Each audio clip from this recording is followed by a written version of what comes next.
हाँ जी। बताइए, यात्रा कैसी रही? यात्रा के संस्मरण कैसे थे?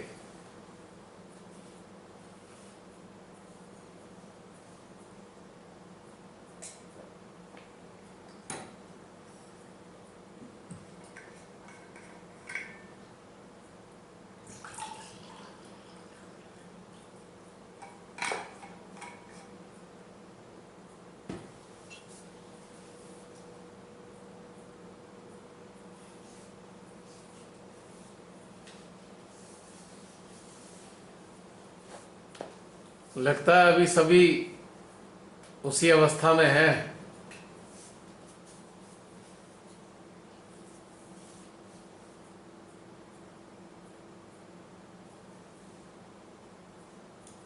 अपने स्रोत के साथ लगता है अटैच हो गए।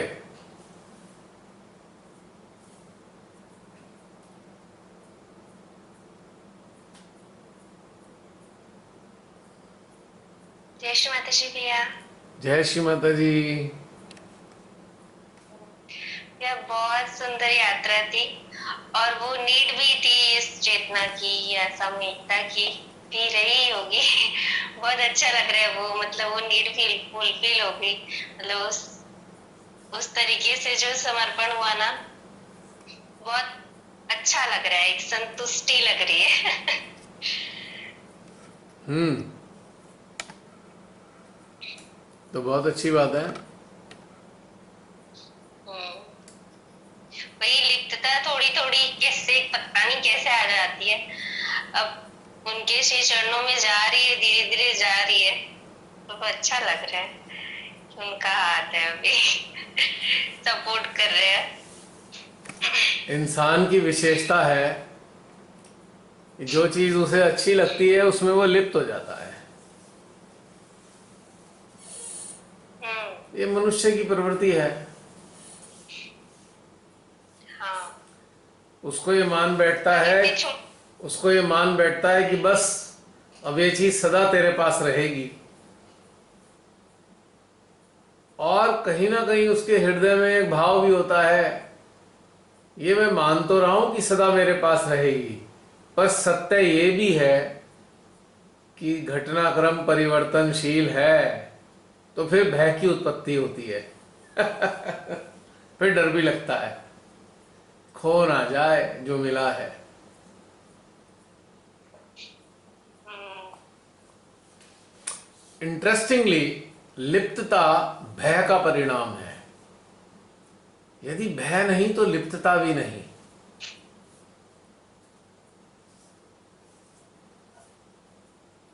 यदि अभय अभयता का अनुभव हमारे अंदर है तो हम किसी चीज में लिप्त नहीं हो सकते।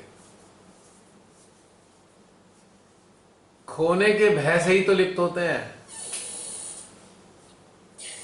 तो अच्छा, भैया जैसे मैं अगर अपने आप को देखूं तो मेरे अंदर मुझे भय नहीं दिखता, लेकिन मेरा कनेक्शन छूट जाता है। मतलब मेरी लिप्तता उसी में है, मतलब छूट जाती है तो मुझे लगता है लिप्त हो गई इसलिए छूट गई। अगर बारीकी से अनुभव करोगी तो भय मौजूद तो है ही है, हिडन है। लिप्तता बिना भय के होती ही नहीं। खोने का भय ही लिप्तता का मूल कारण है। खोने का भय लिप्तता का मूल कारण है। यदि निर्भय हो गए तो लिप्तता भी समाप्त हो गई, निश्चित रूप से। अच्छे से चिंतन करके देखना। हाँ, ढूंढनी पड़ेगी, क्योंकि अभी तक तो मुझे लग रहा था कि वह चीज तो अब रही नहीं, क्योंकि मतलब उनका सानिध्य ऐसा है कि वह नाम की कोई चीज ही नहीं है। अब पता नहीं, ढूंढनी पड़ेगी कहाँ कहाँ, मतलब किस किस तरीके से आ रहा है या फिर किस चीज में है ऐसा। क्योंकि अगर लिप्तता है और उसका रीजन वही है तो फिर ढूंढनी होगी। मिल जाए तो ठीक है। हम्म। लिप्तता का पुष्प, जैसे कहते हैं ना, लिप्तता की जो फसल है उसका परिणाम भय है, और भय लिप्तता की हाँ एक। जड़ भी है। हम्म। दोनों एक दूसरे के पूरक हैं। भय और लिप्तता एक दूसरे को पूर्ण बनाते हैं।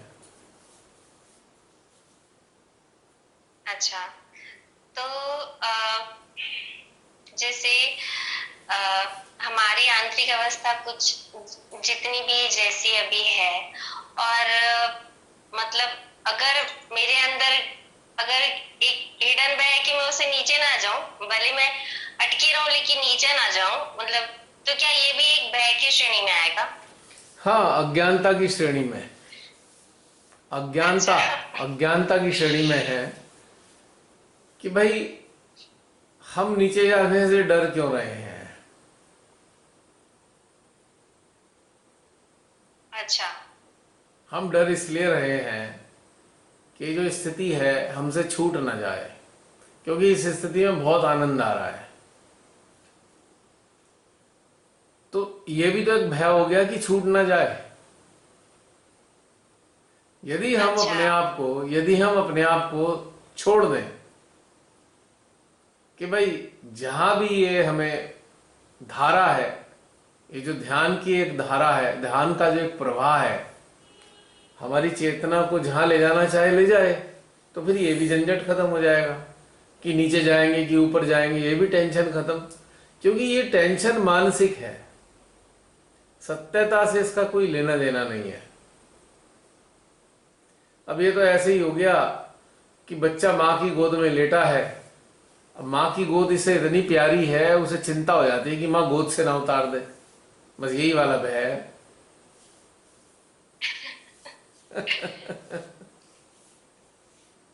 अब माँ गोद से उतारती जी। ही है, उसे उतारना पड़ता है, लेकिन त्यागने के लिए नहीं उतारती, कार्य करने के लिए उतारती है, ताकि वो चलना सीख ले और वो अपने कार्य संपन्न कर सके।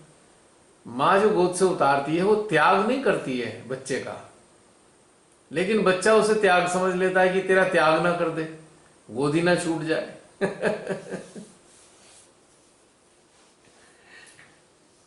जी, समझ गए। और एक खास बात और होती है कि माँ बच्चे को गोद में लेती रहती है। बड़ा प्यार आता है कभी कभी बच्चे पे, बड़ा अच्छा कार्य करता है ना जब बच्चा, तो बड़े प्यार से उसे गोद में बैठा लेती है।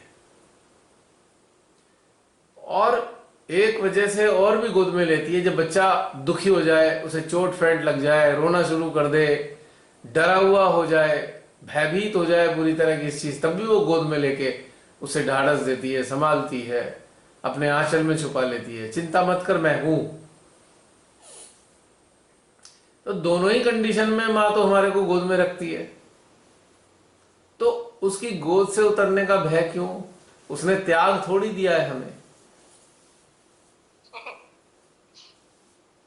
अब वो बच्चे को खेलना है, अब गोद में बैठ के तो नहीं खेलेगा, उसे उतारेगी गोद से तभी जाके खेलेगा वो। तो ये घटनाक्रम है कि भाई कभी उतरेंगे कभी गोद में बैठेंगे, उसमें क्या। पर मां त्यागने नहीं जा रही हमें, बी श्योर। तो इसलिए जब ये चीज समझ आ जाती है तो फिर भय नहीं रहता। अब बच्चे के लिए खेल का मैदान है सामने, 10-20 बच्चे वहां घूम रहे हैं, उसका मन कर रहा है माँ की गोद में बैठे बच्चे की मैं खेल आऊं, पर उसे भय भी लग रहा है, उतर गया तो माँ गोद में दोबारा तो नहीं लेगी कहीं। पर नहीं, माँ कहती है जा बेटा खेला। तब उसे आश्वासन आता है कि नहीं नहीं, वो त्याग नहीं रही है, खेलने के लिए छूट दे रही है मुझे। अब बच्चे के लिए तो, एक साधारण से बच्चे के लिए तो खेल का मैदान है, खेल का स्थान सामने है। अब हमारे लिए क्या है? संसार खेलने का स्थान है हमारे लिए। संसार हमारा प्लेग्राउंड ही तो है। तो माँ ने भी अपनी गोद से उतार के कहा जा खेला इस संसार में, फिर गोद में बैठा लूंगी तेरे को। कोई परेशानी हो तो आ जाना मेरे पास, फिर गोद में बैठा लूंगी, तेरे साथ दे दूंगी, वरना खेल। ये तेरा प्लेग्राउंड है। जब बच्चा ये बात नहीं समझता तभी वो डरता है, तभी भयभीत होता है, तब वो लिप्त हो जाता है। नहीं नहीं नहीं, मैं उतरूंगा नहीं, मैं तो नहीं जा रहा माँ, कभी तू गोद से ना दोबारा ले ही ना मुझे।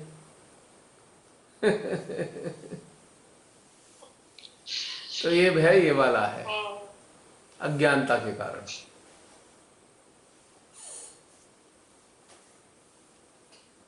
जी भैया, सही है। श्रीमात माँ जो होती है, साधारण माँ, बच्चे का त्याग एक ही कंडीशन में करती है, अगर वो माँ है वास्तव में। यदि बच्चा प्रकृति, परमात्मा व मानवता का विरोधी हो जाए, तभी माँ बच्चे का त्याग करेगी। सही माँ तो, जो वास्तविक माँ होती है, वो त्याग कर देती है बच्चे का, कि नहीं ये बच्चा मेरा नहीं हो सकता, परमात्मा का, मानवता का, प्रकृति का विरोधी मेरा बच्चा नहीं हो सकता। अगर है तो मैं इसका त्याग करती हूं आज से, इससे मेरा कोई सरोकार नहीं है। जैसे कि भारत में यदि कोई बच्चा आतंकवादियों के साथ मिल जाता है, पैसे के लालच में, सत्ता के लालच में, और माँ सही होती है, तो माँ मीडिया में आके कहती है आज से बच्चा मेरा नहीं है, इसे फांसी दे दो, मार दो इसे, क्योंकि ये बच्चा मेरा नहीं हो सकता। तो एक ही कंडीशन में त्याग करती है बच्चे का माँ, जब वो 3 स्थितियों में किसी भी स्थिति में फंस जाए या जानबूझकर इन्वॉल्व हो जाए, परमात्मा विरोधी, प्रकृति विरोधी और मानवता विरोधी, बस ये 3 ही कंडीशन है जब माँ त्यागती है। वहां डिसोन कर देती है, वहां डिसोन कहते हैं, डिसोन कर दिया माँ ने बच्चे का। अदरवाइज तो चिंता की कोई बात ही नहीं है। हाँ, फिर सही है ना? हाँ, ऐसा मैंने सोचा नहीं, लेकिन मतलब अब अच्छा लग रहा है। ये 3 चीज तो मुझे पता है, ऐसी तो है नहीं, तो मतलब माँ हमेशा रहती है, फिर निश्चिंत मतलब रहो, वो तो रहती है। फिर निश्चिंत रहो, चिंता की कोई बात नहीं है। अब हमारी प्रॉब्लम, हम सबके साथ प्रॉब्लम पता है क्या है? हमारे कुछ आधे अधूरे अधकचरे तथा कथित विद्वान हर काल में रहे हैं। उन्होंने सत्यता को पूरी तरह समझा नहीं और अपनी धारणाएं बनाकर संसार में प्रचलित कर दी, और उन धारणाओं के कारण विभिन्न प्रकार के भय उत्पन्न होते हैं मानव की चेतना में।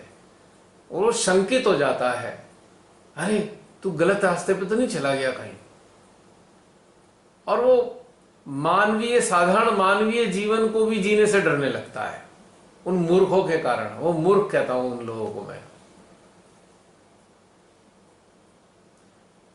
जैसे कि कोई तथाकथित विद्वान लोगों को डराए, अरे चोरी मत करना, चोरी करना पाप है, भगवान नाराज हो जाएंगे। क्यों क्यों डरा रहा है वो, जबकि खुद चोरी करके आ रहा है, फिर भी डरा रहा है? क्योंकि अपनी चोरी को छुपाने के लिए वो लोगों को डराता है।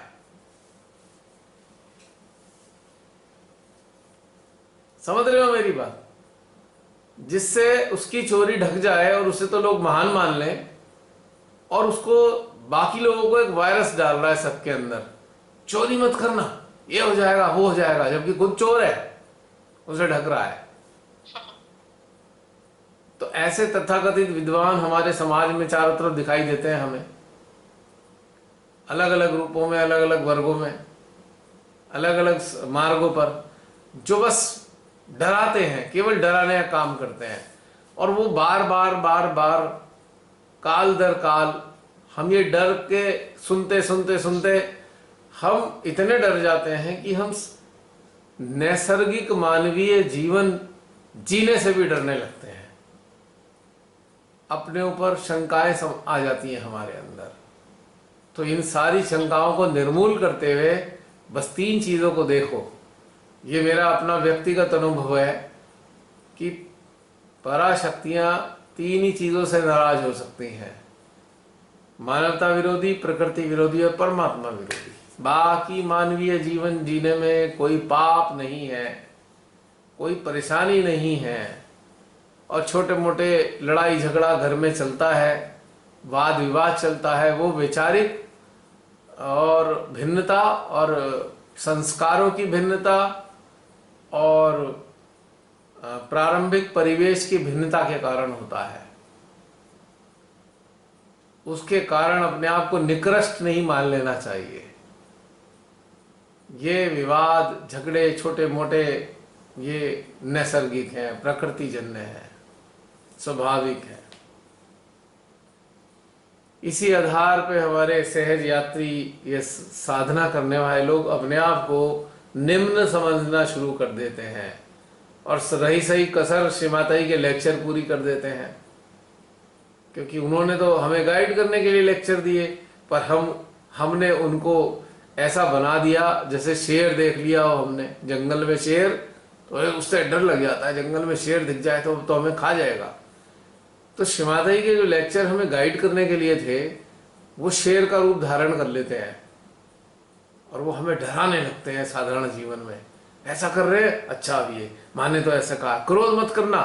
अब गुस्सा आ रहा है गलत चीजों पे, जो लोग एंटी नेचर एंटी गॉड हैं, उनको वो हमारे संपर्क में है मान लो, और उनकी हरकतों को देख के हमें इतना अत्यंत क्रोध आ रहा है, और उधर माँ की वाणी भी गूंज रही है, क्रोध नहीं करना चाहिए।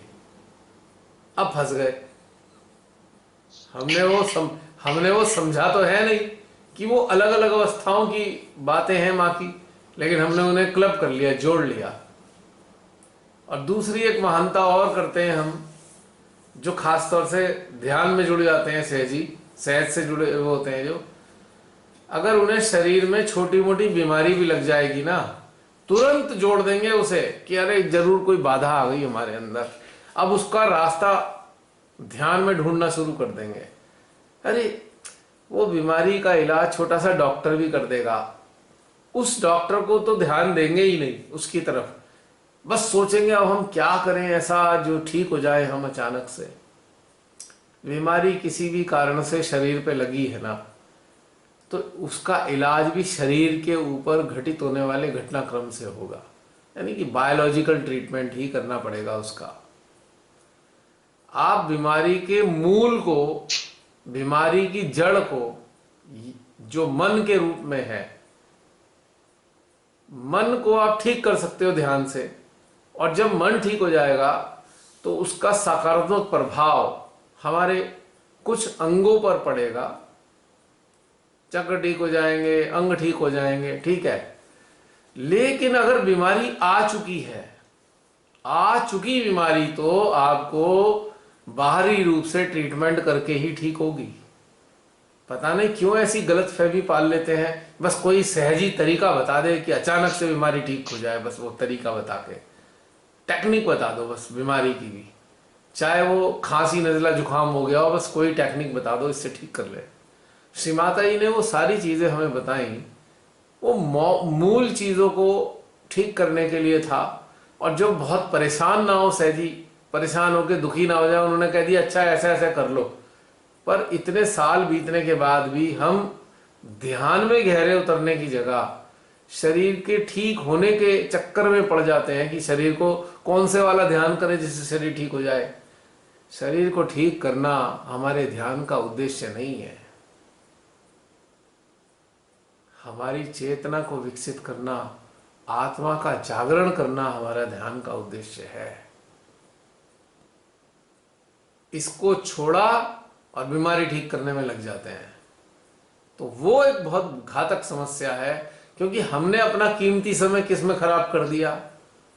अपने उस शरीर को ठीक करने में, जिसने आज नष्ट नहीं हुआ तो कल नष्ट हो जाएगा। अपने काल में आके मृत्यु के रूप में ये अपना शरीर चला जाएगा, और उसको ठीक रखने के चक्कर में हमने अपना सब कुछ समय, चित्त, चेतना बर्बाद कर दी, इसी में लगे रहे बस रात दिन। या संसार की कोई प्रॉब्लम आ जाती है तो बस उसी में इस कदर लिप्त हो जाते हैं, किस तरह उसे ठीक करके मानेंगे। माँ से कोई रास्ते पूछेंगे फोन कर करके सहजियों से, अरे इतनी समस्या में घिर गए, कौन सा चक्र खराब हो रहा है हमारा, जरा वो बता दो, कौन सी नाड़ी ठीक कर दे, कौन सा ट्रीटमेंट करें, क्या हम धूनी दे दें, क्या हम ये कर दें, वो कर दें, फला फला फला फला। और सारा चित हटकर आत्मा से हट गया, उत्थान से हट गया, बस इन्हीं चीजों में उलझ के रह जाते हैं। यानी कि जो माँ ने रास्ता बताया वो रास्ता आत्मा के जागृत करने का था, उसको तो छोड़ दिया, बस प्रॉब्लम्स दूर करने में इसका इस्तेमाल करने की कोशिश करने लगे। अब जाकर फंसे, बुरी तरह भ्रम का शिकार हो गए। अरे छोड़ दो, शरीर को इतनी सारी पद्धतियां हैं, चिकित्सा पद्धतियां, उससे ठीक कर लो। और अपनी चेतना को इस ठीक करने की पद्धतियों में लिप्त मत करो। उसका काम वैद्य जी को, होम्योपैथिक डॉक्टर को या किसी डॉक्टर को करने दो। आप अपने अंदर से ईश्वर के साथ लगातार जुड़े रहो और अपनी चेतना को उत्थान में बनाए रखो। क्योंकि चेतना यदि उन्नत हो जाती है तो आपको ये प्रॉब्लम नजर ही नहीं आएंगी। आप साक्षी भाव में आ जाएंगे। आप इस सत्य को समझेंगे, अरे ये तो शरीर का क्या है, ये तो समाप्त होना ही है, इसके लिए इतना समय बर्बाद करने की जरूरत नहीं है। अपने चित्त को खराब करने की जरूरत नहीं अपने स्वास्थ्य के कारण। ये तो आज बीमार हुआ है, कल ठीक हो जाएगा। हमारे देश में साल भर में 6 ऋतु होती हैं, हर 2 महीने की एक ऋतु है और 6 बार हमारे शरीर पे ऋतुओं का प्रभाव पड़ता है, नकारात्मक भी और सकारात्मक भी। तो बायोलॉजिकल यूनिट जो बाहर जैवीय शरीर है, जैविक शरीर है, इस पे ऋतुचर्या का प्रभाव पड़ता ही रहता है। बीमार होता रहेगा, ठीक होता रहेगा, इसके चक्कर में इतना दुखी क्यों होना है। और फिर आंकलन ये करना शुरू कर देते हैं, बीमार पड़ते ही सोचेंगे हाय कोई भूत वूत तो नहीं चिपट गया, बाधा तो नहीं लग गई, और खुद ही डिसाइड कर लेंगे कि अब इससे ऐसा किया था हमने, ऐसा इसलिए हो गया, वैसा किया तो ऐसा हो गया। अपने आप ही डिसाइड कर लेना है। क्योंकि बहुत सारे लेक्चर श्री माता जी के माइंड में सेव हैं, भले ही उन लेक्चर्स को हमने आत्मसात ना किया हो, पर शब्द तो पड़े हैं ना हमारी मेमोरी में। बस अपने आप ही जोड़ ली सारी चीजें और अपने आप ही डिसाइड कर लिया कि हमें तो ये प्रॉब्लम हो गई है। और यहाँ जाएंगे, कभी वहां जाएंगे, कभी यहाँ जाएंगे। शांति से एक जगह बैठकर किसी भी एक डॉक्टर से इलाज करा ले तो शरीर ठीक हो जाएगा। डॉक्टर हाँ कोशिश करें आयुर्वेदिक हो, नेचुरोपैथ हो, होम्योपैथ हो, कोशिश करें। क्योंकि जो सिंथेटिक मेडिसिन हैं वो हमारे रोगों को बढ़ाती हैं, ठीक नहीं करती हैं। लेकिन होम्योपैथिक, नेचुरोपैथी और आयुर्वेदा या यूनानी, ये हमारी जड़ को ठीक करती है बीमारियों की, जो शरीर में प्रॉब्लम है। ये कर्तव्य पूरे करें चिकित्सकों से इलाज कराने के बाद। बाकी माँ पे छोड़ते रहें कि माँ आप जानो, जैसे रख लो, शरीर का क्या है।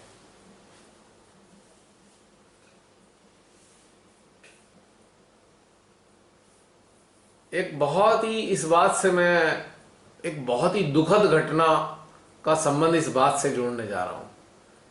कोई 2 साल 2.5 साल पहले की बात है। हमारे यहाँ पे एक, यहाँ से कोई, जिधर मेरा स्थान है वहां से कोई 10-12 किलोमीटर दूर एक बुजुर्गवार अपनी पोती को स्कूल से लेने जा रहे थे या छोड़ने जा रहे थे, लेके आ रहे थे या छोड़ने जा रहे थे, मालूम याद नहीं आ रहा मुझे।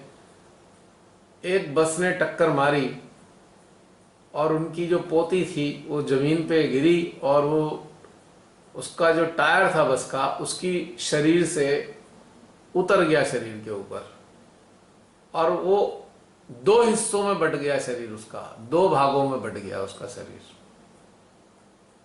तुरंत ही मां पहुंच गई थी वहां, तो बच्ची जीवित थी। लेकिन इतनी जो उसके साथ ट्रॉमा हुआ 2 हिस्सों में बटने का, बच्ची को पता ही नहीं चला कि उसका शरीर 2 हिस्सों में बट चुका है। यानी कि दर्द की भी अनुभूति नहीं थी उसको उस वक्त। माँ ने उसके ऊपर वाले हिस्से को गोद में ले रखा था और बच्ची माँ से कह रही थी, माँ मैं ठीक हो जाऊंगी ना, और कोई दिक्कत नहीं है, मैं ठीक हो जाऊंगी। उसे पता ही नहीं है कि नीचे का हिस्सा अलग हो चुका है, गिरा पड़ा है अलग कहीं और माँ भी देख रही है उसका नीचे का धड़ कहीं और पड़ा हुआ है, और उसे गोद में लेके बड़े प्यार से कह रही है, हाँ बेटा तू ठीक हो जाएगा, तू ठीक हो जाएगा। यानी कि सोचिए कि शरीर के दो टुकड़े हो चुके हैं, क्या चीज मौजूद है जिसके कारण शरीर का एहसास नहीं है उसे, यानी कि उसकी जो चेतना है, उसकी जो जीवात्मा है, उसकी जो आत्मा है। उस वक्त बच्ची की चेतना अपनी आत्मा के साथ थी, उसे शरीर के खत्म होने का, नष्ट होने का एहसास नहीं था। और ये कन्वर्सेशन उसकी 10-12 मिनट चली है। माँ ने उसे बताया नहीं कि तू अब मरने वाली है, लेकिन बातचीत चलती रही। दर्द भी नहीं हो रहा था उसको, कैन यू इमेजिन। हालांकि बड़ी दुखद घटना को जोड़ा है मैंने इससे, लेकिन इसके पीछे एक उद्देश्य था कि जब हम अपनी आत्मा की अवस्था में रहते हैं, अपनी चेतना को आत्मा के साथ जोड़े रखते हैं ना, तो शरीर के घटनाक्रमों का, संसार का कोई प्रभाव नहीं पड़ता है। और जब प्रभाव नहीं आ रहा है तो आप इधर उधर धक्के नहीं खाते, यहाँ भाग वहां भाग, ये ठीक कर वो ठीक कर, इसके पास जाओ उसके, पागलपना लगता है मेरे को। 36 जगह भागना क्या है। अरे परमात्मा ने यदि आपको ठीक करना है तो जो आपके संपर्क में डॉक्टर है वही ठीक कर देगा। यदि नहीं ठीक होना है तो आप इच्छा मान लीजिए परमात्मा की, ठीक है भाई परमात्मा ऐसी आपकी मर्जी है, ऐसी रख लो। परेशान हो के पता नहीं अपने ध्यान को सब कुछ त्याग देते हैं बहुत सारे लोग। चारों तरफ से रोज कहीं ना कहीं से कोई ना कोई बातें आती रहती हैं, रोज कहीं ना कहीं से बातें आती हैं। कई दिन से एक 2-3 फोन लगातार आते थे मेरे को बड़ी दूर से, कोई साउथ से आ रहा है, कोई कहीं से आ रहा है। अभी कुछ दिन पहले, परसों की बात है, एक लड़का ध्यान में पिछले 8-10 साल से है, आए दिन फोन करता है, अब मेरे ये हो रहा है, अब मेरे वो हो रहा है। शुरू में मैंने उसे बताया भाई तू ऐसे ऐसे कर ले, ध्यान ऐसे बैठ, सांस रोक ले, ये कर ले वो कर ले। वो अपनी हर चीज डिटेल बताया जा रहा है, ये हो रहा है वो हो रहा है। मैंने उससे अभी कल मैंने उससे पूछा, ये बता दे भाई तू यहाँ सहज में क्यों आया है। तो उसने कहा कि हम जब सहज में जुड़े थे कई साल पहले, तो हमारे को जिसके जरिए जुड़े थे सहजी ने कहा था कि तुम सहज में आए हो, तुम्हारे सारी रोग बीमारियां ठीक हो जाएंगी। ऐसे महान सहजी भी है ना, बता देते हैं आ जाओ बीमारियां ठीक हो जाएंगी, ये तो बताते नहीं कि आत्मा का रास्ता है।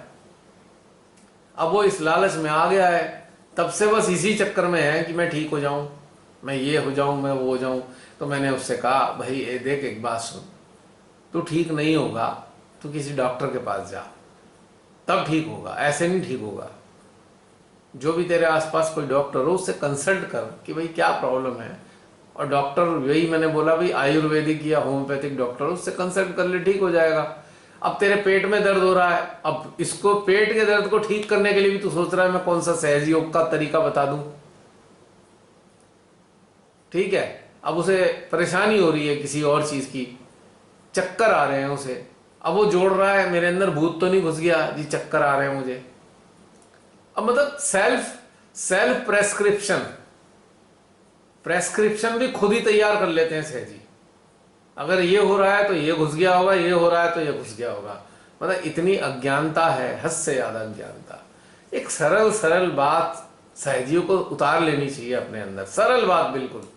वो सरल बात क्या है, अगर शरीर पे रोग आया है तो भाई दवाइयों से ठीक होगा,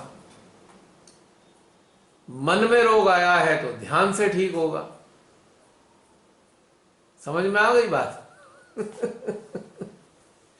और ये बात सत्य है कि मन का रोग शरीर पे दिखता है, तो समझना, दोबारा बताना चाह रहा हूं, मन का रोग शरीर पे दिखता है, ये बात तो सत्य है। पर मन के लगे रोग का इलाज जब शरीर पे बीमारी के रूप में प्रकट हो गया है, तो तो 101% वो शरीर का रोग दवाइयों से ठीक होगा। साथ में आपको अपने मन के सोचने के तरीकों को बदलना होगा। दोनों काम करने होंगे। आज तक जिस सोच से जीते आए हो उस सोच को बदलो, थोड़ा जीवन शैली बदलो तो मूल चीज बदलेगी, मन में परिवर्तन आएगा। उधर जो शरीर बीमार हो चुका है, रोग लग चुका है, उसका दवाई से ही इलाज होगा। दोनों चीज साथ चलेंगी तब जाके आप ठीक होंगे।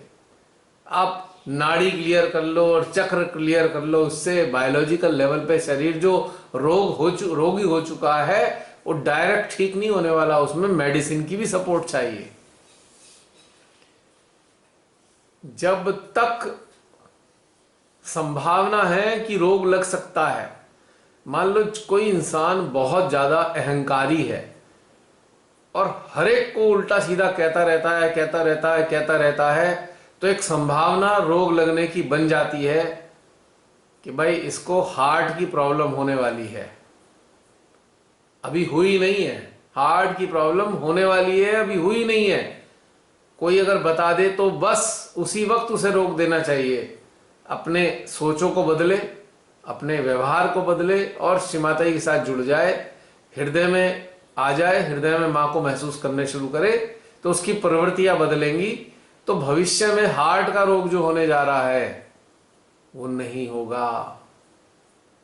लेकिन अगर रोग आ चुका है हार्ट का, अब वो हृदय में ध्यान लगाने से ठीक नहीं होने वाला, पहले उसका इलाज कराना पड़ेगा आपको।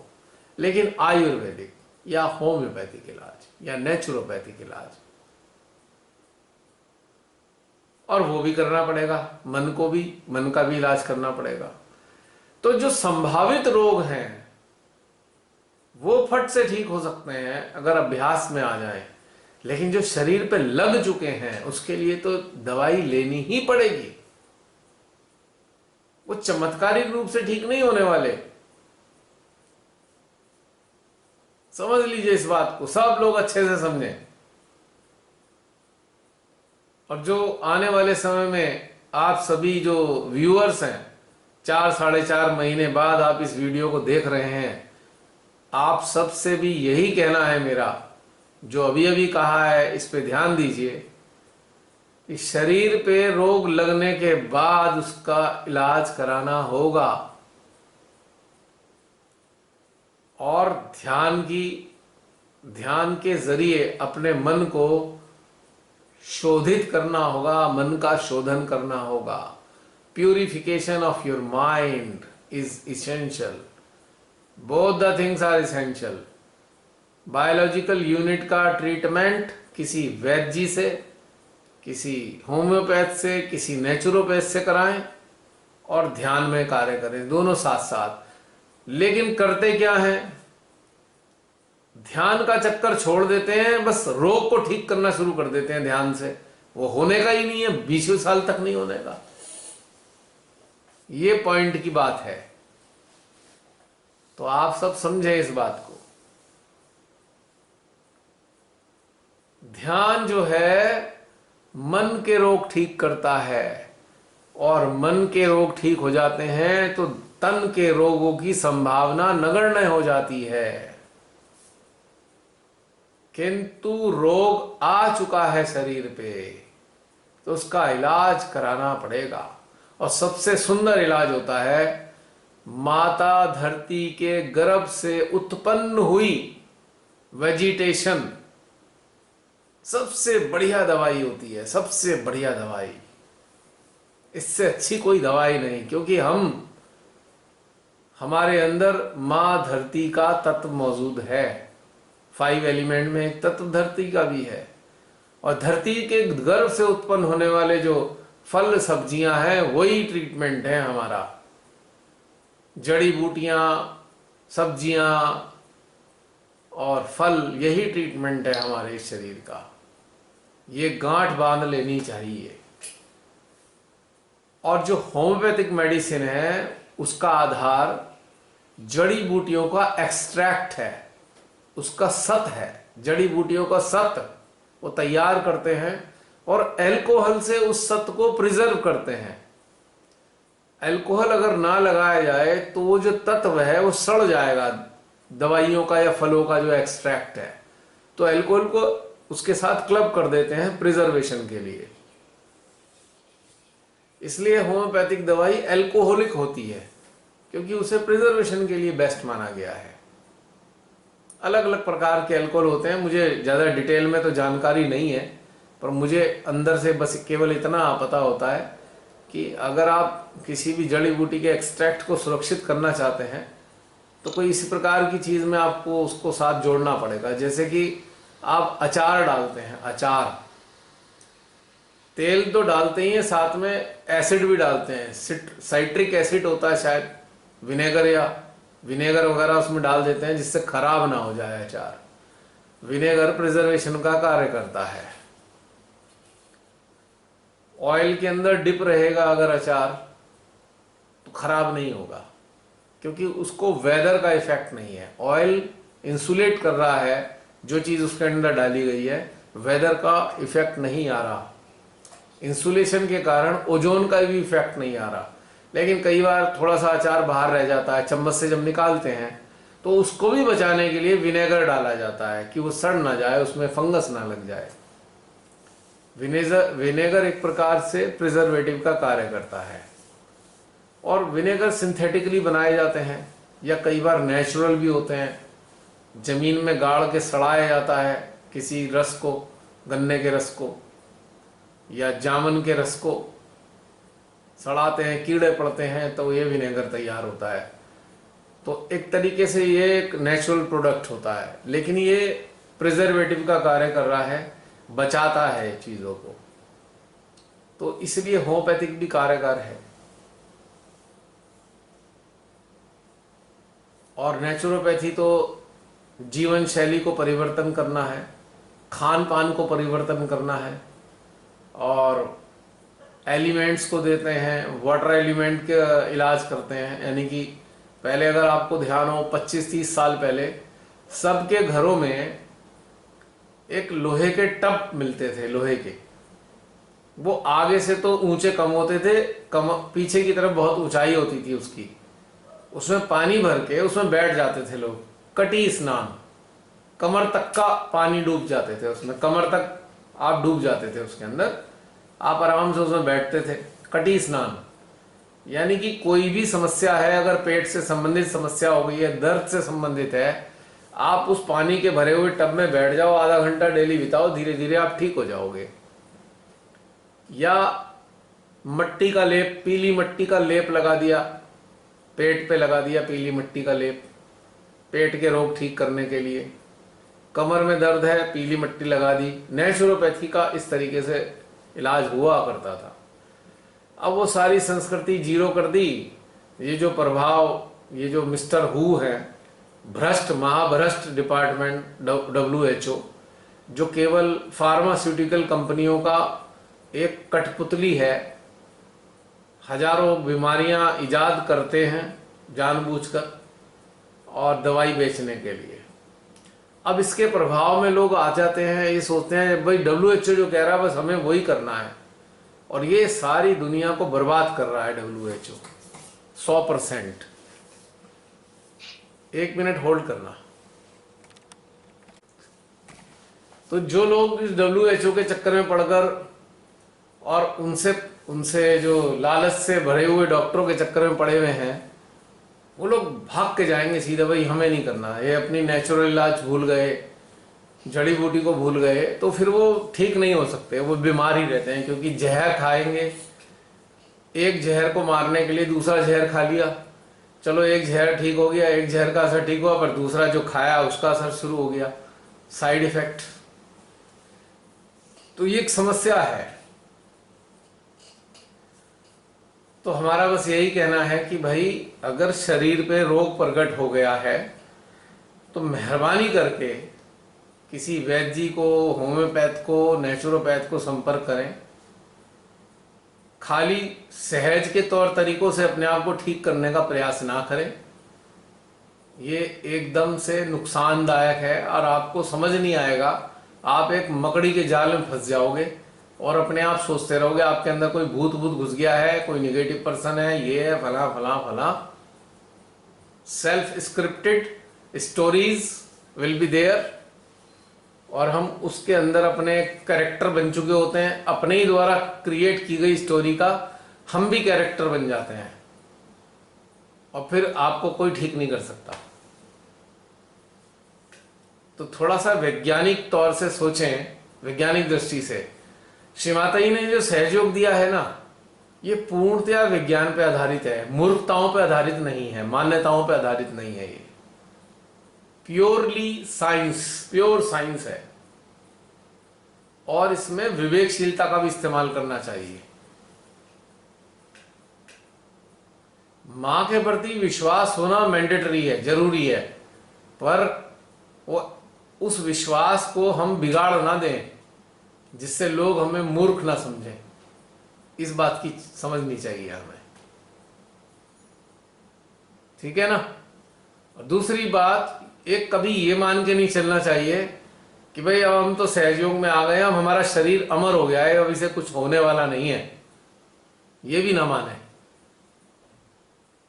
हाड़ मांस के बने हुए हैं, आम लोगों की तरह हमारा शरीर कार्य करता है जैसे बाकी लोगों को करते हैं। बस एक अंतर हो सकता है हमारे अंदर कि हमारी चेतना आम लोगों से ज्यादा विकसित है, तो हमारा नजरिया बदला हुआ है, संसार को देखने का हमारा नजरिया दूसरा हो जाता है। हम विपरीत परिस्थितियों को एक नए अलग अंदाज में देखते हैं, आम लोगों जैसा व्यवहार नहीं करते बस। लेकिन शरीर पे वही धर्म काम करेगा, शरीर का जो धर्म है वही धर्म शरीर पे कार्य करेगा। 6 ऋतुओं का असर शरीर पे आना है तो वो आगे ही रहेगा। और अगर किसी से रोग, किसी प्रकार का कॉन्टेजियस डिजीज कोई लगी है तो वो भी लगेगी और ठीक भी होगी यदि उसको सही तरीके से हम इलाज करें तो, विवेकशीलता के साथ। पर ये मान के मत चलिए कि भाई पता लगा एलिमेंट ठीक कर देंगे, अब ये कर देंगे, अब वो कर देंगे।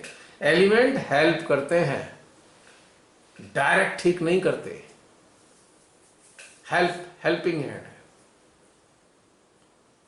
और दूसरी चीज, एक बात सदा याद रखिए, पूर्व जीवनों के जो घटनाक्रम है नकारात्मक, वो आएंगे शरीर पे ही, दुर्घटनाओं के रूप में भी आएंगे, एडवर्सिटीज के रूप में भी आएंगे और बीमारियों के रूप में भी आएंगे।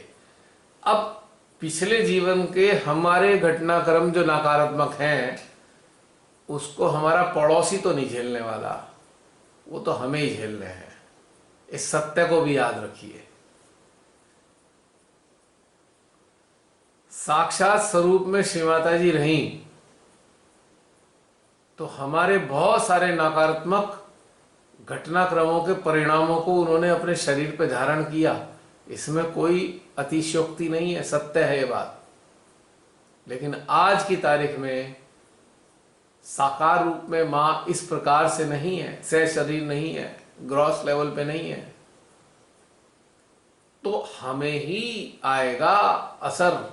हाँ, कुछ रोग जो हमारे संपर्क में रहने वाले अच्छे यंत्र हैं उनमें डिस्ट्रीब्यूट हो जाते हैं उन यंत्रों की क्षमता के मुताबिक, जितनी उनकी चैनलाइज करने की, ग्रहण करने की क्षमता है, उसके हिसाब से कुछ रोग हमारे शरीर पे आने वाले उनके शरीरों पे भी डिस्ट्रीब्यूट हो जाते हैं। इसमें कोई शक नहीं है, ये भी सत्य है।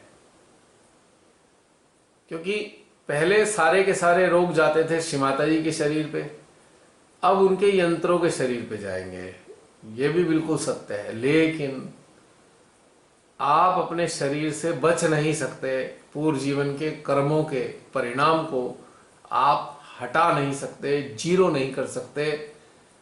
कुछ काल बाद जीरो होगा पर आएगा जरूर शरीर पे, उसे आप बदल नहीं सकते।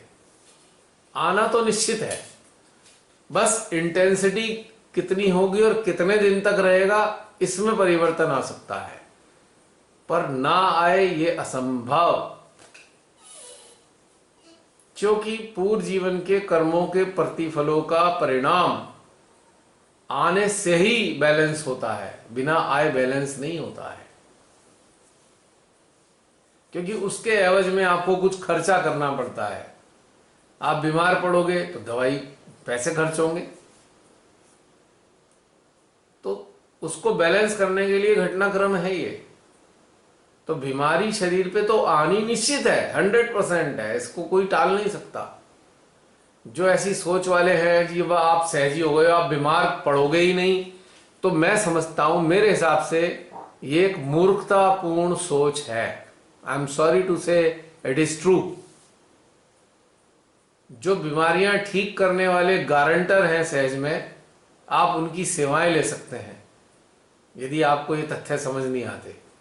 जो बीमारियां ठीक करने की गारंटी ले रहे हैं हमारे कुछ सहज फॉलोवर, आप उनकी शरण में जा सकते हैं, कोई दिक्कत नहीं। कुछ समय अपना खराब कर सकते हैं, कुछ और समय, तब भी आपको अंत में इसी तथ्य पे आना पड़ेगा। घूम फिर के आना इसी तथ्य पे पड़ेगा, स्वीकृति के, कि भाई आएगी, शरीर पे ही हमारे अपने पूर्व जीवन के जो कार्मिक घटनाक्रम है उनके प्रतिफल हमारे शरीर पे आने ही आने हैं। वो बात अलग है, आप 36 जगह घूम घाम के आए, बाद में आपको ये तथ्य समझ में आए। एक सीधा सीधा एक जागरूक टाइप का सहजी है, उसे पहली बार में ही समझ में आ जाती है बात ये, फिर वो धक्के नहीं खाता इधर उधर। और कुछ लोग अपना अकल बहुत चलाते हैं, और तो सारे दुनिया जान के सारे विकल्पों का इस्तेमाल कर लेते हैं। और हंसी मुझे तब आती है, बात करते हैं ध्यान में बैठ के बातें करते हैं कि हम निर्विकल्प हो रहे हैं, और वास्तविक जीवन में विकल्पों का अंबार लगा रखा है अपने जीवन में। तो निर्विकल्प कैसे होंगे? हजारों विकल्प ले रखे हैं आपने, ये तो ये बात समझने की है केवल सब सहजियों को, कि शरीर पे रोग आया है तो सहायता लीजिए चिकित्सकों की। अब इस चक्कर में मत पड़िए कि मैं एलिमेंट से ठीक कर लूं, मैं इससे ठीक कर लूं, मैं उससे ठीक कर लूं। आप अपना कीमती समय गंवाएंगे और ठीक होने में भी बहुत लंबा समय लगेगा। अब बहुत से लोग सोच रहे होंगे, श्री माता ने तो कहा था सहयोग में आके सब ठीक हो जाते हैं, तो ये उल्टी बात है क्यों? मैं भी कहता हूं ठीक हो जाते हैं, लेकिन जब शरीर पे रोग आया हुआ है तो उसकी अवस्था जो होती है उसका ट्रीटमेंट कराना आवश्यक होता है चिकित्सकों से। और साथ में ध्यान का भी मार्ग अपनाएं, अपनी चेतना को विकसित करें, ताकि मन के रोग ठीक हो जाए, मन की कंडीशनिंग ठीक हो जाए, मन की उलझनें ठीक हो जाएं। तो निश्चित रूप से जो उससे संबंधित अंग जो मन के कारण चक्र खराब हो रहे हैं, और चक्रों से वो जो अंग खराब हो रहे हैं नकारात्मक घटनाक्रमों के कारण, तो ठीक होने लगेंगे। But it's a very long term process. और हमारे यहाँ एक बीमारी और है कि हम चमत्कारों की आशा करते हैं कि बस श्री माता जी कृपा करें और तुरंत हम 2 दिन में ही ठीक हो जाएं, एकदम फर्स्ट क्लास, तत्क्षण कोई ऐसा जुगाड़ बता दे कोई, बस हम एकदम ठीक हो जाएं। तो ये बहुत ही बड़ा भ्रामक स्थिति हमारे अंदर होती है, ये असत्य है। चमत्कार होते तो हैं, पर चमत्कार किस कारण से हुए होंगे तो श्री माता ही जाने। लेकिन आम स्थिति में हमें चमत्कारों की तरफ भागना नहीं चाहिए, बस हमारा इतना ही कहना है। तो प्राची, आपकी बात से कुछ बातें और बाहर निकली। मेरी आवाज पहुंचती है क्या, बंद हो गई? आप लोग मेरी आवाज सुन पा आ रही है? अच्छा, आ रही है। अच्छा अच्छा। बस मेरा तो इस विषय में यही कहना था। तो साथ साथ आपकी बात के साथ में ये कुछ चीजें और बाहर आ गई। हाँ, नहीं तो ये सुन के ना अपने अंदर की भी कुछ चीजें बाहर आ जाती है, कभी कभी हो जाता है ऐसा।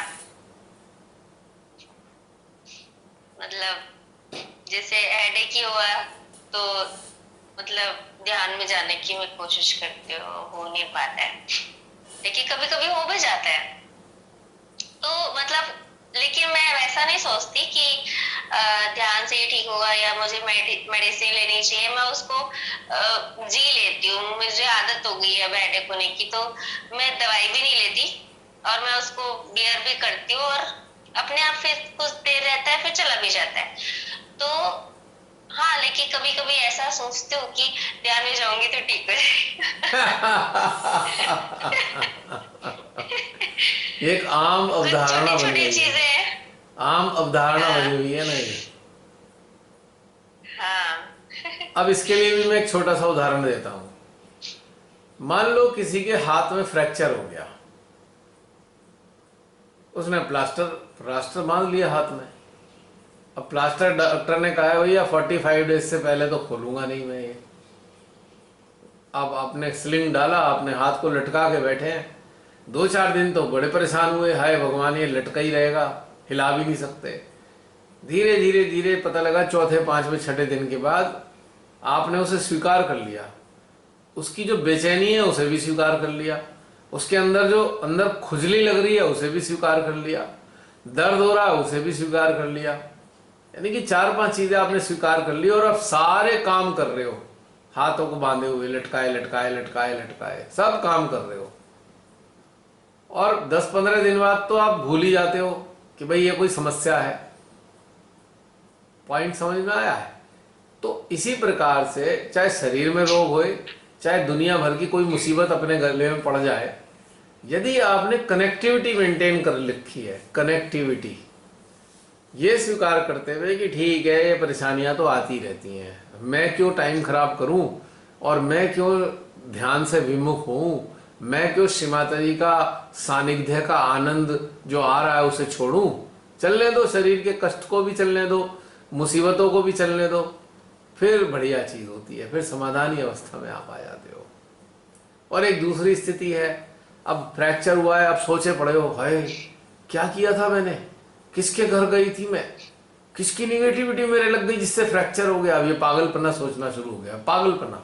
90% पागलपने की बातें होती हैं एकदम। ये है क्या हो गया था, कौन मेरे संपर्क में आया जिसके कारण मेरे को बाधा लग गई, फ्रैक्चर हो गया, कोई निगेटिविटी के कारण हुआ है।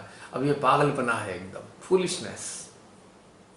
एक तरफ पूर्व जीवन के कार्मिक प्रतिफलों का सिद्धांत हम जानते हैं और वो सत्य है, पर हम ध्यान में आने के बाद हम तुरंत स्पेशल हो जाते हैं, हम भूल जाते हैं उस बात को और हम सोचते हैं नहीं नहीं हमें नहीं हो सकता, हमें तो हम तो अमर हो गए, हम ये हमें क्या होने वाला है शरीर को। और फिर हम इन्हीं विकल्पों में लग जाते हैं। अब हम किसी से पूछ लें, कोई सहजी हमें बता दे कोई तरीका जो बाधा के कारण हमारे हाथ वाथ में लगा है उसका कुछ उपचार हो जाए, कोई ऐसा तरीका हो जाए, तो अब विकल्प ढूंढना शुरू कर देते हैं। हैरानी की बात यह है कि चल रहे हैं निर्विकल्प होने के रास्ते पे और रात दिन विकल्पों के बारे में ही सोचते रहते हैं। ये एकदम फुलिशनेस है, एकदम मूर्खता की बात है। उत्थान नहीं होगा, आई एम सॉरी टू से,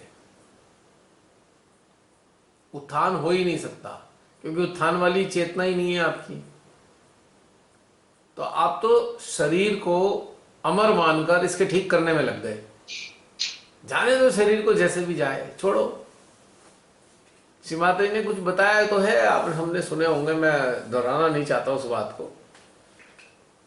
श्री माता जी ने कहा है ना, कष्ट दो इस शरीर को, कोई छोड़ो, होने दो इसे, क्या है, धरती पे सुलाओ इसे, क्यों पलंग पे सुलाना रोज रोज, धरती पे भी सुलाओ,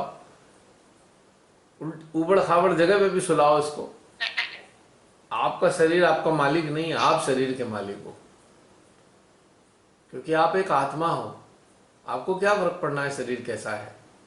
ये वाली बातें बता चुकी श्री माता जी, पर हम वो वाली बातें सुनकर ध्यान नहीं आती हमें ये वाली बातें। और कोई ये वाली बातें अपने अनुभव से बता दे तो कहेंगे नहीं ये तो श्री माता जी ने कहा ही नहीं, हम क्यों माने इस बात को। भाई माने जो कही है वो तो सुनी नहीं, और सुनी है तो ध्यान नहीं दिया, और ध्यान नहीं दिया और यदि ध्यान में आ भी गई तो उसका पालन नहीं किया, तो ये समस्या आती है। श्री माता जी ने तो पता नहीं कितनी बातें बता रखी हैं, हमने सारे लेक्चर सुने भी नहीं है, सबने देखे भी नहीं है। नहीं, पर उससे भी बड़ी बात क्या है कि एक तो लेक्चर श्रीमाता ने अपनी वाणी में दिए, एक लेक्चर मध्य हृदय में आज भी दे रही हैं, तो क्यों ना ये वाले लेक्चर सुनते रहें और अपना मार्गदर्शन हमें मिलता रहेगा। सबसे आसान है ये। अब कोई कहेगा माँ ने कब कहा है, बताओ कौन से सन में कहा है, कहाँ पे। अब एक नौकरी उसने हमें दे दी, हमें काम दे दिया उसने, हाँ उसके अब जॉब पे लग गए कि वो साहब हैं, उसने बताया ढूंढ के बताओ कौन से सन में दिए। आपको 4 दिन हो गए ढूंढते ढूंढते कौन सा लेक्चर कौन सा लेक्चर कौन सा लेक्चर कौन से लेक्चर में कहा है। तो मुझे ये भी बड़ी हैरानी होती है कि भाई सयाजी कितना मजेदार बात, आपको एंगेज कर दिया उसने 4 दिन के लिए, अब लेक्चर ढूंढ रहे हो आप उसके लिए। एक क्या जरूरत है? अगर आपने सुना है दैट्स इनफ, आपने सुन लिया वहां का लेक्चर, इनफ। आप कह सकते हो माने कहा है, पर वो कहेगा कौन से सन में, भैया तू ढूंढ, तेरे को प्रॉब्लम है कि कौन से सन में का, तू ढूंढ, हमें कहाँ को काम देता है तू, हमें ढूंढ के बताओ। मेरे को तो अक्सर कहते हैं फेसबुक पे कौन सा लेक्चर है, मैंने कहा भैया आप ढूंढ लो, ये बातें सत्य हैं, बस आप ढूंढो कौन सा लेक्चर है। हजारों लेक्चर में मैं कहां से ढूंढ के बताऊंगा। ये तो वही बात हो गई, हल्दी घाटी का युद्ध कब हुआ था, कौन से सन में हुआ था, अब ये बताओ भैया। अब हल्दी घाटी का युद्ध हुआ ये सबको पता है, कौन से सन में हुआ था इसका जान के करोगे क्या, क्या करोगे जान के कौन से सन में। है नहीं मूर्खता की बात। श्रीमती ने कह दिया तो कह दिया, अब कौन से सन की बात है, अब ऐसे कैसे, अब बताओ जी कहां पे किया है सर लेक्चर, कौन सी जगह दिया, अब ये भी बताओ। तो सारी इंफॉर्मेशन, हम तो एक वो बन गए कारिंदे उनके, और उनकी अहम को तुष्ट करने के लिए आप 4 दिन तक लेक्चर ढूंढेंगे उसके। क्या जरूरत है पागलपना करने की भाई। आपके कानों ने सुना, हृदय ने आत्मसात किया, फिनिश।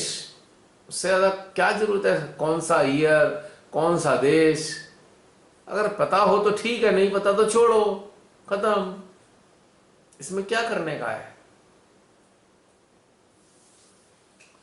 तो अब उनकी बातें सुन के भी बेकार ही हैं, फिर फायदा क्या है। अब शुरू में बड़ा मजा आता था, माँ ने तो कहा ही नहीं है ये। अब जिन साहब ये कह रहे हैं माँ ने कहा ही नहीं, कुछ दिन बाद उनके पास लेक्चर पहुंच जाता था। अब क्या करें, अब मुंह लटक गया। पहले तो अपनी बात कहकर लोगों को डांट दिया, उल्टी सीधी बातें कह दी, आप गलत कर रहे हो, ये कर रहे हो, गलत ध्यान है, फला फला।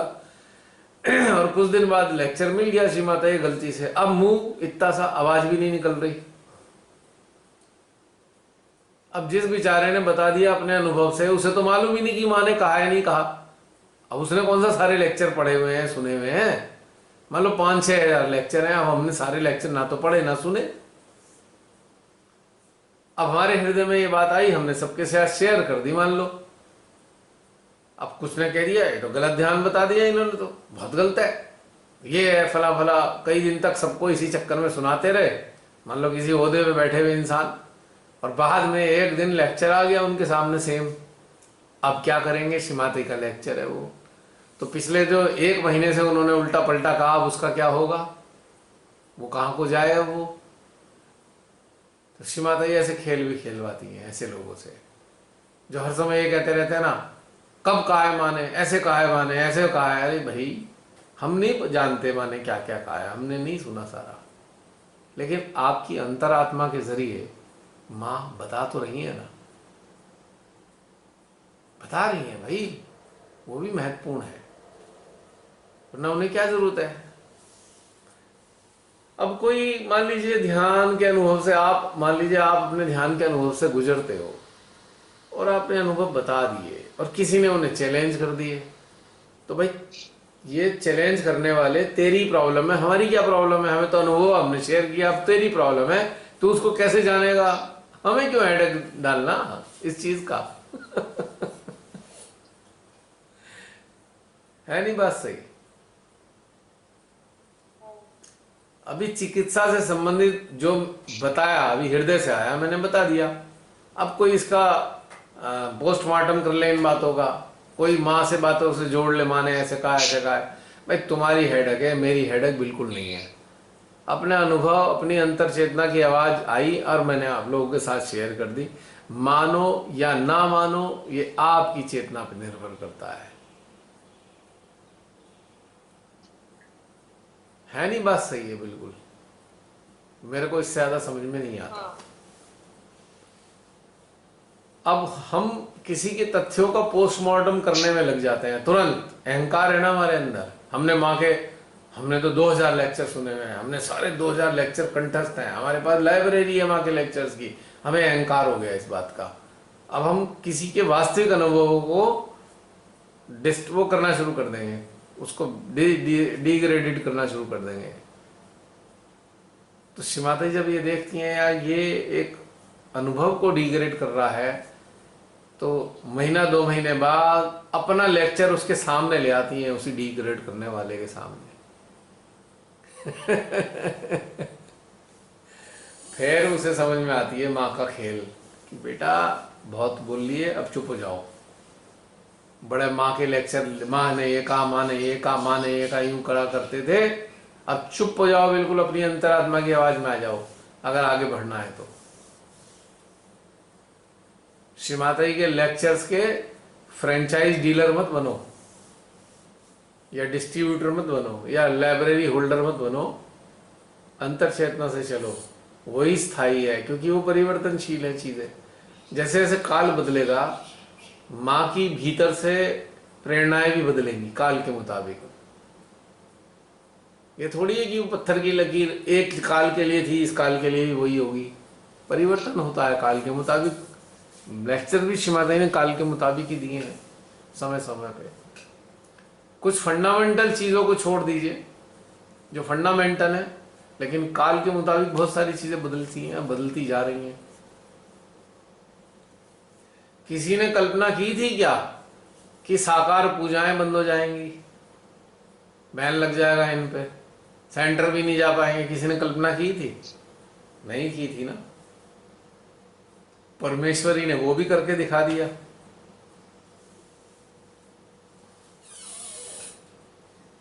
अब जो लड़ते थे सहजियों से, लड़ते थे सेंटर आओ सेंटर आओ सेंटर आओ, अब क्या कहते हैं बेचारे सेंटर आने पे? तो बैन करा दिया स्वयं श्री माता जी ने कोरोना के ड्रामे के जरिए।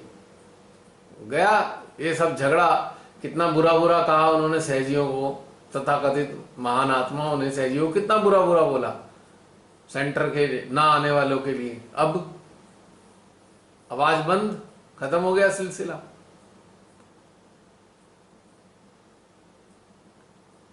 अब अपने घर से भी लोग ध्यान में बैठ रहे हैं, और जो लड़ते थे, माँ ने कहा सेंटर आना चाहिए, अब क्या करेंगे? माँ ने तो कहा था सेंटर आना चाहिए, तो इसका मतलब ये समझना चाहिए था वो काल ऐसा रहा होगा कि उस वक्त जाना जरूरी होगा।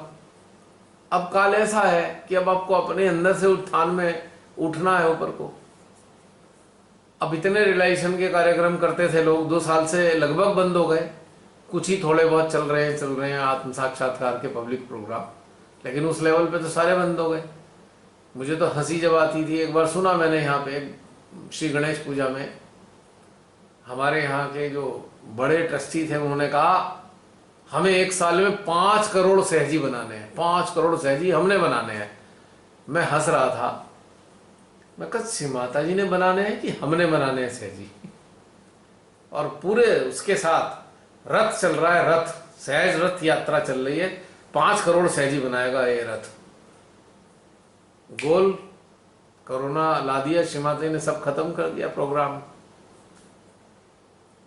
हम ये दावा जब करने रखते हैं ना, हम ऐसा कर देंगे, तो श्री माता जी की सारी शक्तियां एक्टिवेट होकर आपके उस खोखले दावे को 0 कर देती है। क्यों करना दावा, किस आधार पे करना? आदि शक्ति किसको सहज में लाएंगी ये उनकी मर्जी। हम डिक्लेयर कैसे कर दें हम 5 करोड़ सहजी बना देंगे? हमारा टारगेट है 5 करोड़ सहजी बनाने का। टारगेट मतलब एक मेंटल लेवल पे टारगेट सेट कर लिया, और किस चीज का? जो कार्य मां आदि शक्ति के हाथ में है उस कार्य को हमने डिसाइड कर लिया। एक तो ये कथन होता कि हम कोशिश करेंगे जितने ज्यादा से ज्यादा सहजी आ जाए। ये बात सत्य है, ये अच्छा कथन है, पर हमने 5 करोड़ की फीवर डिसाइड कर दी, 5 करोड़ सहजी बनाएंगे हम एक साल में, तो अब हम कौन है भाई? Who are we? तो ये वाली चीजें जो है ना, ये गड्ढे में ले जाती है इंसान को। हम होते कौन है, क्या करने वाले, हमें क्या पता? हमें कल का तो पता नहीं, पल का नहीं पता, कल की भी बात छोड़ो, और हम कह देंगे हम तो 5 करोड़ सहजी बनाएंगे। सुनने में बड़ा अच्छा लगता है, वाह वाह कितनी उत्साह की बात है, तालियां भी बज जाती हैं, और फैक्ट्स क्या है? अब सहजी कौन बनाएगा? सहजी बनाएंगी किनको श्री माता जी? जो एप्रोप्रिएट स्थिति में आ चुकी हैं, जिनकी चेतना है, उन्हें सहयोग मिलना है। मनुष्य को तो नहीं पता किसको सहजी बनाना है। मनुष्य तो क्या करेगा, उसको एक साधारण सी चीज सोचेगा, वो सोचेगा जो मेरे संपर्क में आए और वो ये चीज लेना चाहे तो मैं उसको दे दूं, बस। आम आदमी तो ये सोचता है, पर वो दावा नहीं कर सकता कि मैं महीने में 100 सहजी तैयार कर दूं। कोई भी सहजी ये दावा नहीं कर सकता मैं 100 सहजी तैयार कर दूंगा, क्योंकि पता नहीं उसको, पता थोड़ी है। हाँ, वो ये कह सकता है कि मैं प्रयासरत रहता हूं कि जो मेरे संपर्क में आए, प्रयास रहेगा कि वो शिव माता की बातों को समझ ले या आत्म साक्षात्कार तो कम से कम प्राप्त कर ले। But figure can not be given. कैसे दोगे फिगर? आप हो कौन फिगर देने वाले? तो कुछ भ्रांतियां होती हैं इस प्रकार की, जिसे कहते हैं ना सेल्फ स्क्रिप्टेड और सेल्फ प्रेस्क्रिप्टेड। सेल्फ प्रेस्क्रिप्टेड ट्रीटमेंट और सेल्फ स्क्रिप्टेड घटनाक्रम, दोनों से बचना चाहिए। क्योंकि मुझे बस सीधी सीधी बातें समझ में आती हैं तात्विक आधार पे, बस। ज्यादा ज्ञान व्यान तो है नहीं, वही विद्वान लोग बहुत पढ़े होते हैं, हमें तो कुछ है नहीं आइडिया इस बात का। लेकिन छोटी छोटी बातें, जिस प्रकार से बीमारियों के लिए तो हमें एक बात समझनी चाहिए,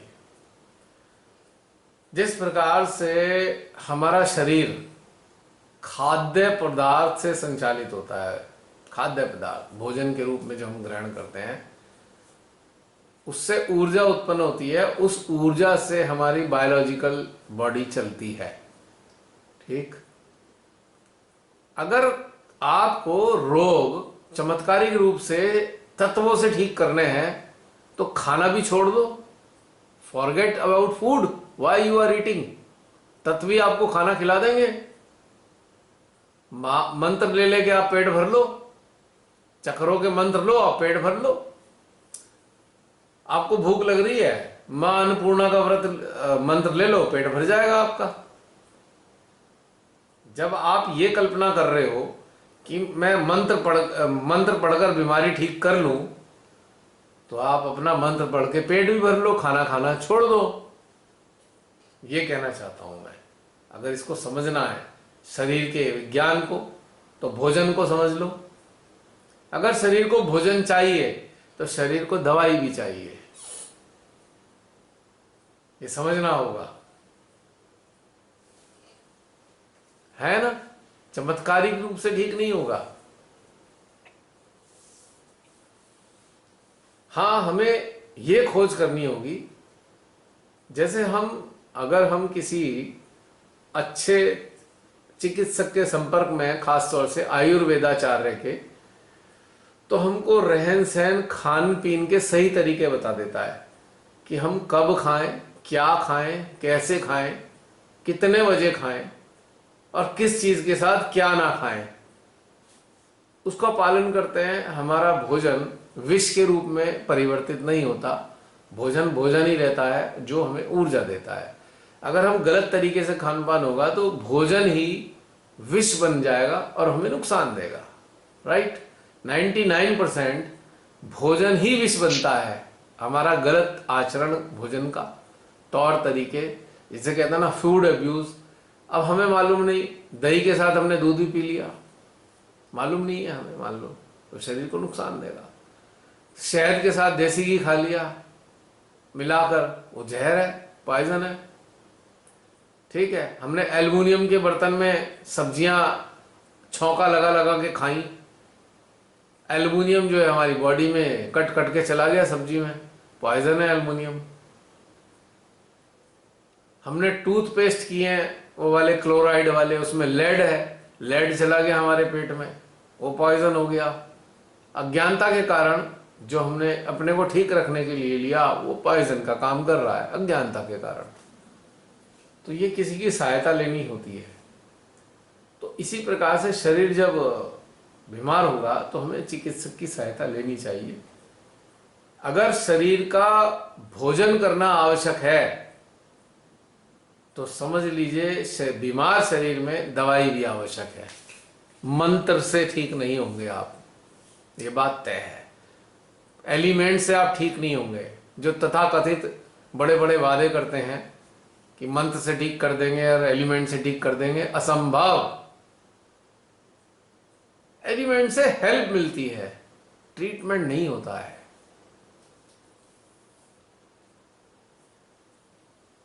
बाकी चीजें भी चाहिए। अब कैंसर पेशेंट है, कैंसर पेशेंट के लिए श्री माता जी ने कहा सहयोग से ठीक होगा कैंसर, बिल्कुल सही बात है। मतलब कुछ पद्धतियां बताई हैं, फूड सॉकिंग, ये वो दुनिया भर की चीजें बता दी हैं, पता है, ठीक है, लेकिन भोजन भी आवश्यक है, मेडिसिन भी आवश्यक है। खाली बिना मेडिसिन के वो सारी क्रियाएं भी सपोर्ट नहीं करेंगी।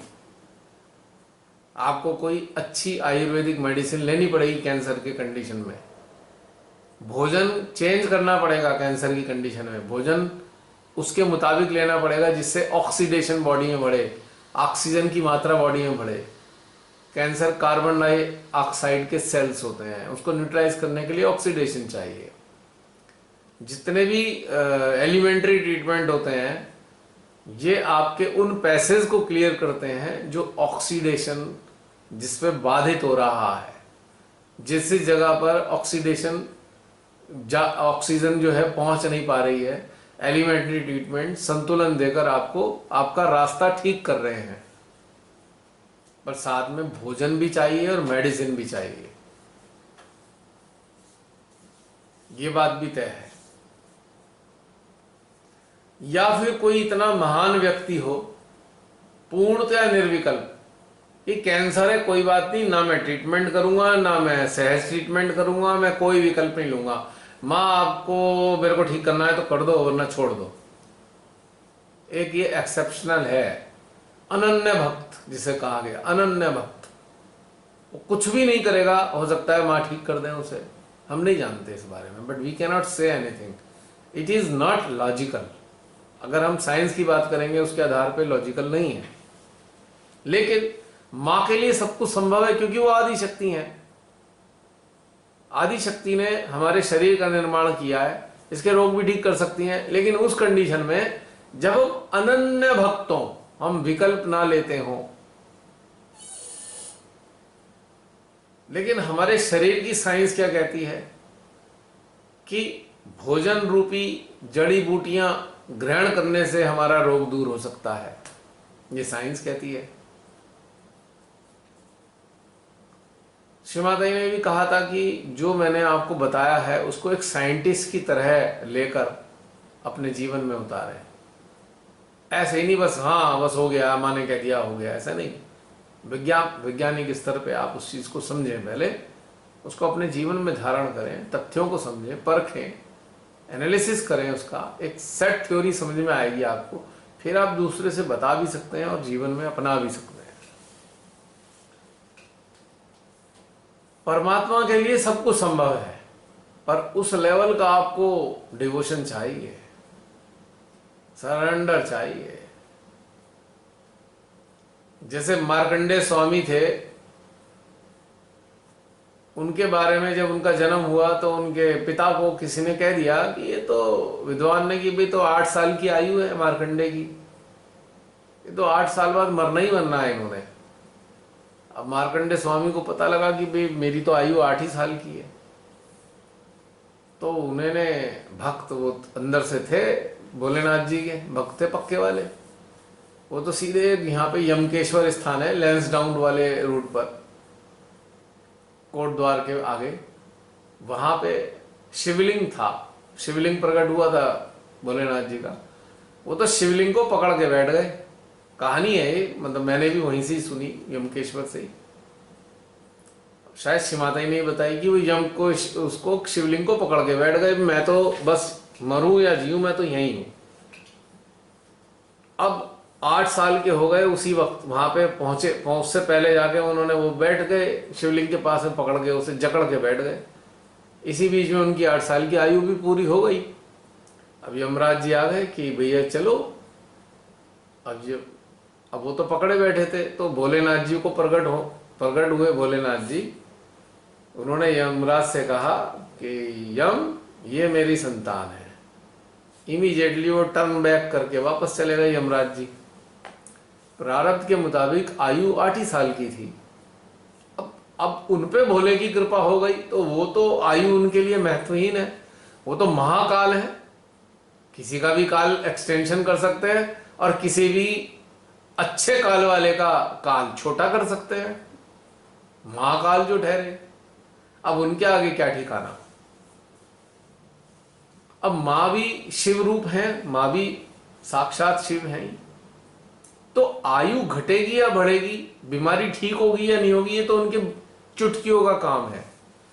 लेकिन उस स्तर का जो मार्कंडेय स्वामी का समर्पण था या श्रद्धा थी, वो श्रद्धा पैदा करनी होगी।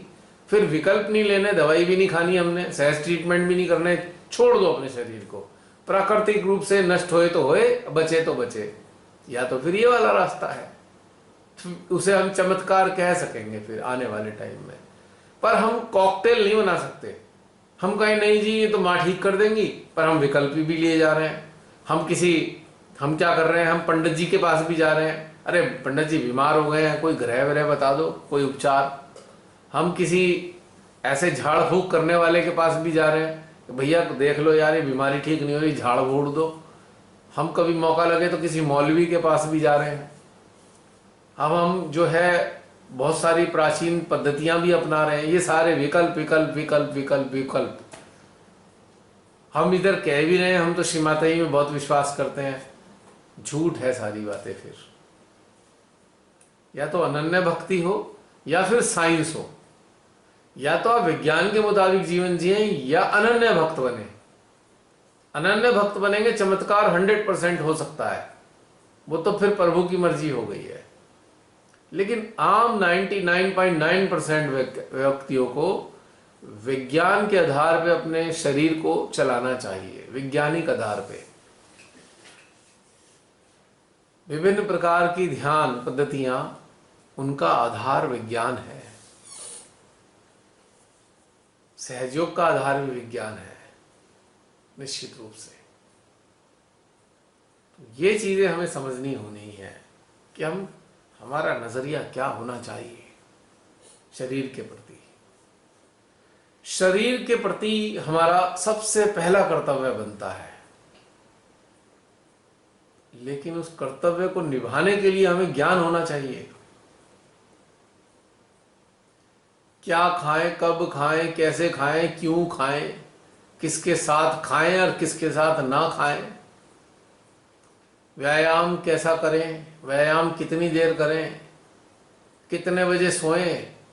अब ये ऋतु चल रही है, इस ऋतु के हिसाब से भोजन का चुनाव किस प्रकार से करें, ये विज्ञान है इस बायोलॉजिकल यूनिट का जो 5 तत्वों से बना है। शरीर 3 चीजों पर टिका होता है, वात, पित्त और कफ। ऋतु और खान पान मिलकर इस विज्ञान को पुष्ट करते हैं। ये वाली ऋतु चल रही है तो ये वाले पदार्थ खाएं जिसके अंदर ये एलिमेंट हैं, ये चीज का विचार। और ये कोई आयुर्वेदाचार्य ही बता सकता है, हम लोग तो नहीं जानते इतना सारी चीजें। तो स्वस्थ रहना एक अलग धारा है, माँ से जुड़े रहना एक अलग घटनाक्रम है। तो हम क्या करें, क्लब कर लें, माँ से भी जुड़े रहें और शरीर के धर्म का पालन करते रहें। शरीर को जो चिकित्सकों की मदद से, जो नेचुरोपैथ से, आयुर्वेद है, उसकी मदद से चलाएं इस शरीर को, तो समस्याएं नहीं आएंगी। तो इतनी सारी बातें थी इस विषय पे।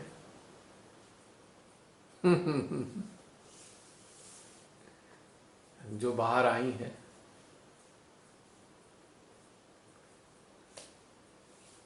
और बताइए प्राची, कुछ कहना है या कोई और बोले? आज तो किसी को बोलने का मौका ही नहीं दिया मैंने।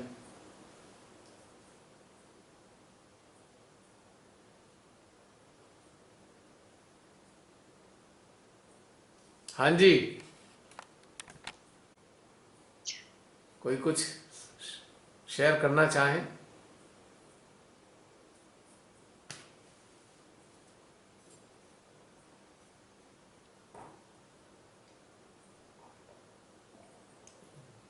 प्राची कुछ बोल रही थी, सुना नहीं। हम्म। अच्छा नहीं, वो ना म्यूट था तो मुझे बाद में पता चला कि म्यूट है। हम्म। नहीं, मैंने बस ये कहा था कि भैया भैया ने कहा ना कि मतलब आज ज्यादा किसी लोगों की बातें नहीं सुनी, तो मैंने बस ये कहा कि भैया की बातों में ही बहुत सारे लोगों को उनके क्वेश्चंस के आंसर मिल जाते हैं, भले उन्होंने पूछा हो नहीं हो। वो उसमें उस डिस्कशन में ही ऐड हो जाते हैं। क्योंकि मेरी बातें एक्चुअली मेरी होती नहीं है, वो प्रवाह होता है। किसी विषय पे कोई चीज चली तो प्रवाह भीतर से जो आ रहा है वो बाहर निकल रहा है। कहने को मेरा तमगा लगा दो, पर मेरी बातें नहीं है, वो एक प्रवाह से ही आ रही हैं सब बातें, है ना। माइक मेरा जरूर है, पर बातें पीछे से आ रही है।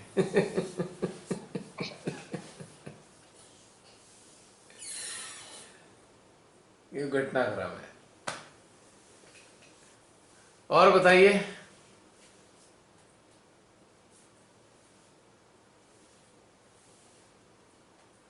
और कोई अन्य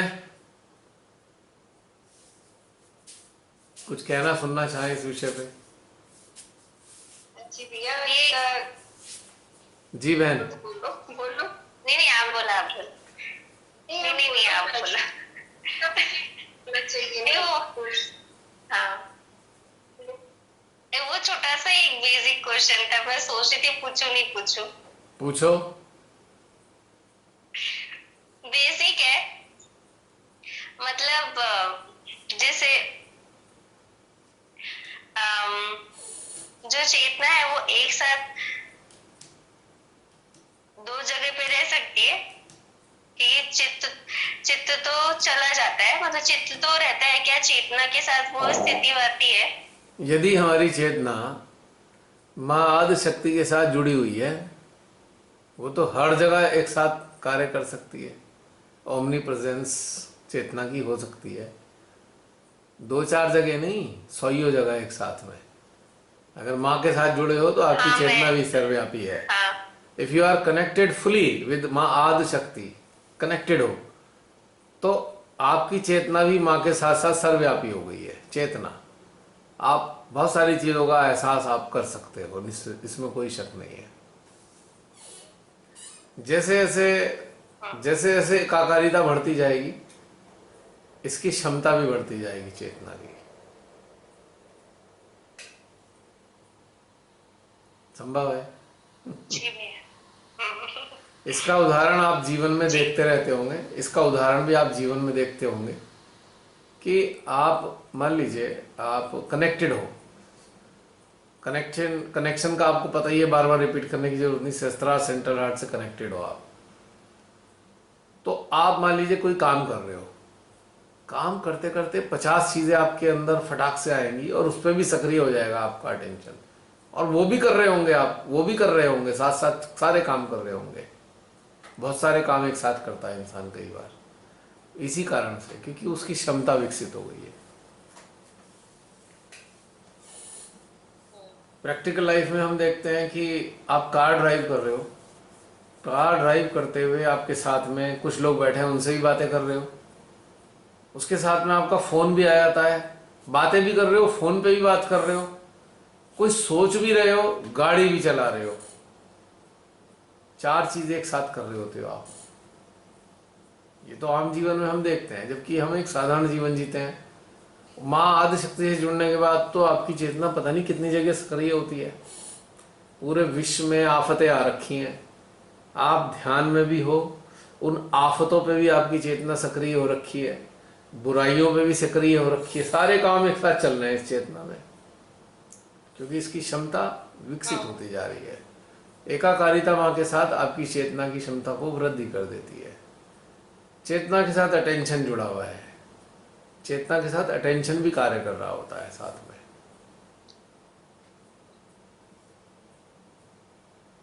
है ना। जी भैया। अब देखो ना, चित्त, चित्त, चेतना, चेतन और अचेतन, चारों का एक साथ भी संपर्क हो जाता है कई बार। अचेतन से आ रहा है, अचेतन से आ रहा है, चेतन के जरिए चेतन में परिवर्तित हो रहा है, और चेतन से चेतना में जा रहा है, और चेतना के जरिए चित्त सक्रिय हो रहा है। तो चारों चीजें एक साथ चल रही होती हैं। अचेतन वो क्षेत्र है जो हमारे संज्ञान में नहीं है, ठीक है। चेतन वो चीज है जो सक्रियता के साथ कनेक्टेड है हमारे साथ में, जो हिस्सा। और चेतना क्या है, जो उसको रिसीव कर रही है,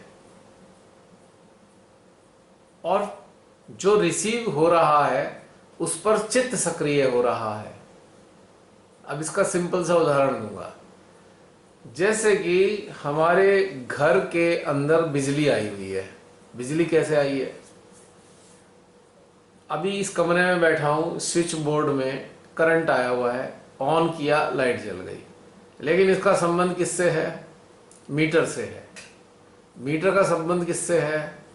जो लाइन जा रही है, बिजली की लाइन जा रही है ऊपर, वो लाइन किससे कनेक्टेड है? सब स्टेशन से कनेक्टेड है। सब स्टेशन किससे कनेक्टेड है? जहां पावर प्रोडक्शन हो रही है। 5 चीजें एक साथ कार्य कर रही हैं। तो ऐसे ही ये चीजें हमारे अंदर है। बिजली, अगर बिजली की व्यवस्था समझ जाओगे तो भगवान की व्यवस्था समझ में आ जाएगी। बिल्कुल इस तरीके से हमारे तक करंट आता है ईश्वरीय शक्तियों का। और अगर हमारे घर में कहीं फॉल्ट हुआ तो उसका असर लाइन के जरिए पूरे क्षेत्र में भी जाएगा। फॉल्ट का असर समझ में आई बात? तो ऐसे ही हमें भी असर पड़ेगा। पड़ोसी के घर में अगर तार बस्ट हो गए हैं तो उसका जो बिजली का झपका है आपके घर में भी आएगा।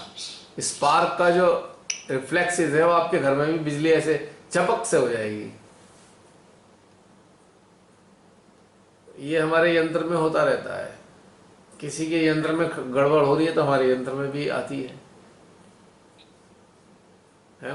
वोल्टेज तेज हो गई किसी वजह से किसी के यहाँ, हम भी कनेक्टेड है, हमारे घर में भी उसका असर आ जाएगा अचानक से।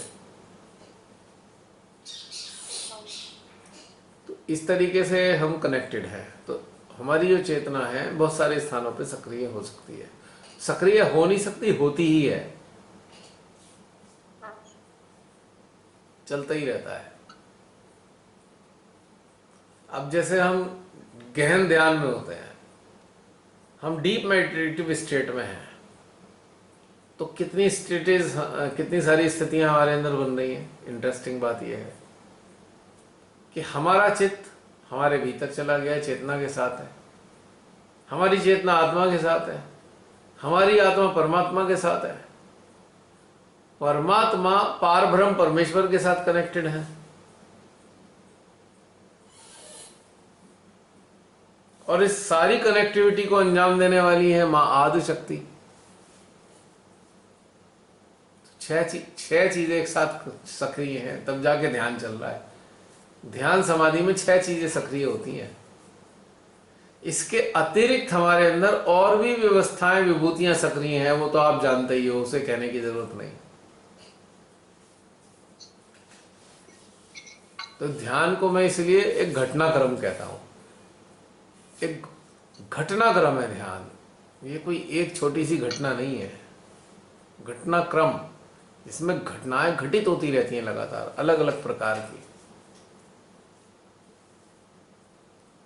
कितना इंटरेस्टिंग है, अगर अंदर उतरे कितनी इंटरेस्टिंग चीजें आती हैं। आहा, कितनी सारी चीजें चल रही होती हैं अंदर। प्राची 1 मिनट होल्ड करना, बैटरी चेंज कर लो।